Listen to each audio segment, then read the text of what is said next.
ইসরায়েলের সঙ্গে কাঁধ মিলিয়ে যুক্তরাষ্ট্র ইরানের গুরুত্বপূর্ণ পারমাণবিক স্থাপনাগুলোতে বিমান হামলা চালিয়েছে।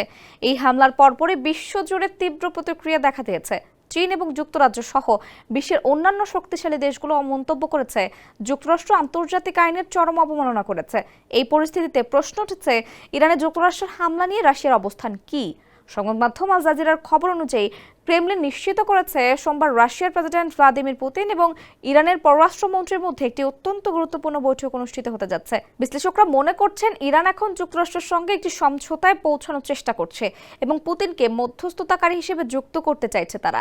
মার্কিন যুক্তরাষ্ট্র ইরানের পরমাণু স্থাপনাগুলোতে হামলা চালানোর পর রাশিয়া এখনও আনুষ্ঠানিকভাবে কোনো প্রতিক্রিয়া জানায়নি, তবে রাশিয়ার পররাষ্ট্র মন্ত্রণালয় এই হামলার তীব্র নিন্দা জানিয়েছে। RICL TMX, যুগের পর যুগ স্থাপনা থাকে মজবুত।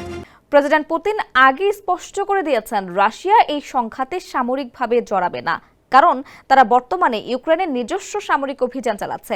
তার মতে, ইরান, ইসরায়েল ও যুক্তরাষ্ট্রের এই উত্তেজনার কোনো সামরিক সমাধান নেই। রাশিয়া দীর্ঘদিন ধরে ইরানের সঙ্গে একটি কৌশলগত সম্পর্ক বজায় রেখে চলেছে, তবে ইসরায়েলকে নিয়ে তারা অত্যন্ত সতর্ক ও সংযত ভাষায় কথা বলছে। এর একটি বড় কারণ হলো, ইসরায়েলে 15 লাখেরও বেশি রুশভাষী মানুষ বসবাস করেন, যাদের অনেকে রাশিয়া বা সাবেক সোভিয়েত ইউনিয়ন থেকে সেখানে গেছেন।